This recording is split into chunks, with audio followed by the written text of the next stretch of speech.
Yo, what's up guys? Magre-rescue tayo ng pusa. Ito lang ang gamit natin. PVC pipe, tapos yung string.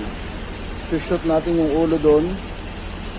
Saka natin hihilahin ito para maangat natin siya dito sa butas. Okay?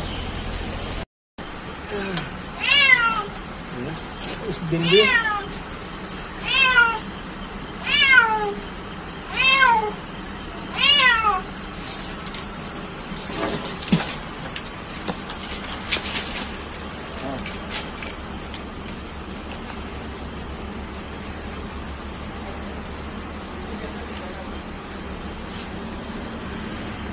All right.